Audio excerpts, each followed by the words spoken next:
మేడ్చల్ జిల్లా ఫిర్జాదిగూడలోని వరంగల్ హైదరాబాద్ జాతీయ రహదారి పక్కన భరత్పురి కాలనీలో ప్రభుత్వ అనుమతి లేకుండా సెల్లార్ తవ్వకాలు చేపట్టారు. దీంతో పక్కనే ఉన్న 7 హిల్స్ అపార్ట్మెంట్ ప్రహారీ గోడ ఒక్కసారిగా కూలిపోయింది.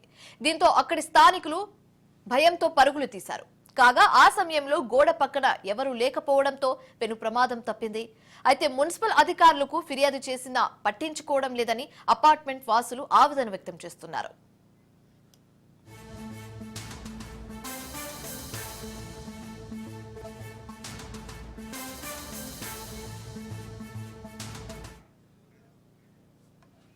ఇదిలా ఉంటే ఈ మధ్య కాలంలోనే మాధాపూర్ సంఘటన మరవక ముందే ఫిర్జాదిగూడ మున్సిపల్ కార్పొరేషన్ లో సెల్లార్ నిర్మాణం ద్వారా అపార్ట్మెంట్ ప్రహారీ గోడ కూలిపోవడంతో నగరంలోని ప్రజలు భయాందోళనకు గురవుతున్నారు.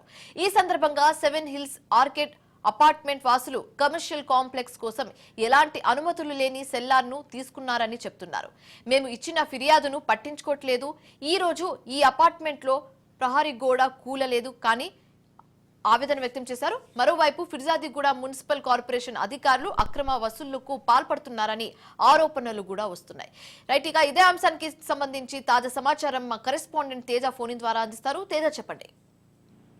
శివాని, మొత్తంగా ఇటు మేడ్చల్ జిల్లాకు సంబంధించినటువంటి ఫిర్జాదిగూడ నగరపాలక సంస్థ పరిధిలో వరంగల్ హైదరాబాద్ జాతీయ రహదారికి పక్కనే ఉన్నటువంటి భరత్పురి కాలనీలో అయితే మాత్రం ప్రభుత్వ అనుమతులు లేకుండా ఆ సెల్లార్ లో తవ్వకాలు నిర్వహిస్తున్నారంటూ కూడా ఫిర్యాదులు వస్తున్నాయి. అలాంటి విమర్శలు కూడా వస్తున్నటువంటి నేపథ్యంలో మొత్తంగా కొంత పెను ప్రమాదం తప్పింది అనేటువంటిదే మనం ప్రధానంగా చెప్పాలి. ఎందుకంటే ఇటీవల మనం చూసాం మాదాపూర్ సిద్దికి నగర్ లో కూడా పక్కన ఒకరు అనుమతులు లేకుండా కూడా యథేచ్ఛగా ఎలాంటి అనుమతులు తీసుకోకుండా సెల్లార్ తవ్వకాలు ఒక 10 ఫీట్స్ 10 ఫీట్స్ వరకు కూడా తవ్వకాలు నిర్వహించిన నేపథ్యంలో పక్కన ఉన్నటువంటి G+5 భవనం పక్కకు ఒరిగి ఉన్నటువంటి పరిస్థితి చూసాము. తర్వాత అనంతరం ఆ బిల్డింగ్ ను ఆ అధికారులు తొలగించినటువంటి పరిస్థితి చూసాము. అలాంటి ఘటనలన్నీ మరొక ముందే మరొక ఇక్కడ ఈ ఫిర్జాదిగూడకు సంబంధించినటువంటి మున్సిపాలిటీ పరిధిలో ఈ విధమైనటువంటి అంశం చోటు చేసుకుంది. అంటే అక్కడ 7 హిల్స్ ఆర్కేడ్ కి సంబంధించినటువంటి భవనం ఉంది. అక్కడ అపార్ట్మెంట్ వాసులు ఎప్పటి నుంచో ఫిర్యాదు చేస్తున్నప్పటికీ కూడా ఆ పక్కనే ఒక బిల్డర్ అయితే మాత్రం అక్కడ ఎలాంటి GHMC నుంచి కానీ ఇటు మున్సిపల్ అధికారుల నుంచి కానీ ఏ విధమైనటువంటి అనుమతులు కూడా తీసుకోకుండా ఒక సెల్లార్ నిర్మాణం చేపట్టేటువంటి ప్రయత్నం చేశారు. ఇందులో భాగంగా ఆ 7 హిల్స్ ఆర్కేడ్ కి సంబంధించినటువంటి అపార్ట్మెంట్ గోడ అయితే మాత్రం ప్రహరీ గోడ కూలినటువంటి పరిస్థితి కనపడింది. అక్కడ స్థానికులు ఎవరు కూడా ఆ సమయంలో గోడ కూలే సమయంలో లేకపోవడంతో పెను ప్రమాదం తప్పింది అన్నట్లుగానే చెప్పాలి. అయితే అక్కడ ఉన్నటువంటి అపార్ట్మెంట్ వాసులు మాత్రం ఒకటే చాలా స్పష్టంగా చెప్తున్నారు, మేము ఇది కేవలం ఇప్పటి నుంచి జరుగుతున్నటువంటి అంశం కాదు, ఎప్పటి నుంచో మున్సిపల్ అధికారులకి ఫిర్యాదు చేస్తున్నాము, అసలు వారు పట్టించుకోవట్లేదు. స్థానిక కార్పొరేటర్ కూడా ఫిర్యాదు చేస్తున్నాము, అయినప్పటికీ పట్టించుకోవట్లేదు.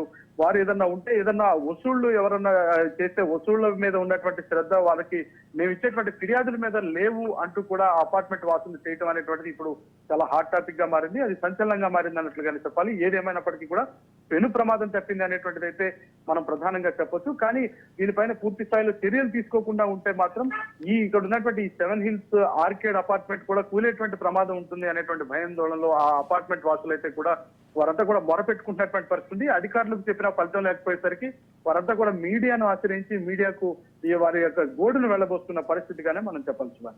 Right, thanks for the updates Teja. ఈ BMCలో జరుగుతున్న ఈ అక్రమాలు, ఈ అరాచకాలు, ఇల్లీగల్ కన్స్ట్రక్షన్ మీద ఎన్నోసారి ఇంతకుముందే మేము కంప్లైంట్ చేయడం జరిగింది. వాళ్ళు ఏ ఒక్క నాదుడు పట్టించుకుంటూ లేరు.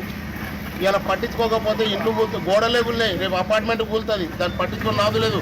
వాళ్ళ కన్నుసన్నల్లోనే డబ్బులు తీసుకొని పర్మిషన్లు ఇస్తున్నారు. ఏ ఒక్క రూపాయికు మనుషుల ప్రాణాలను వాళ్ళు వెనగడతలేరు. మనుషుల విలువను వాళ్ళకి ఇక్కడ 10 లక్షలు ఎదుగుతున్నా విలువ చేస్తున్నారు దాని మీద. కాబట్టి ఇలాంటి అరాచకాలు ఎన్నో ఉన్నాయి, ఇంతకుముందు చాలా ఉన్నాయి, ఇల్లీగల్ కన్స్ట్రక్షన్ చాలా ఉన్నాయి, ల్యాండ్ కబ్జాలు ఉన్నాయి. వాళ్ళ కార్పొరేటర్ చేసిన కబ్జాల గురించి వాళ్ళ దృష్టికి తీసుకెళ్ళాము. ఇప్పుడు ఏ ఒక్కరు పట్టించుకొని నాదు లేడు. 100 కంప్లైంట్లు ఉన్నాయి. సరే, పోయిన మేయర్ ఏదో చేసినట్టే వచ్చిన మేయర్ కానీ ఇస్తే ఆలు పట్టించుకో ఏ ఒక్క నాదు పట్టించుకోలేదు. ఏదైనా మనం ఈ కంప్లైంట్ ఇచ్చామంటే ఎంబడే బయలు చేసేసి వార్నింగ్లు ఇవ్వడం జరుగుతుంది బయటకు వెళ్ళి. రేపు ఈ విషయంకి హైడ్రాకి వెళ్తున్నాం, హైడ్రాలో కంప్లైంట్ ఇస్తాము. ఈ అక్రమాల మీద అన్నిటికీ ఇంతకుముందే చేరడం జరిగింది. ఇప్పుడు మళ్ళీ కూడా దీన్ని మేము హైడ్రా దృష్టికి తీసుకెళ్తాము.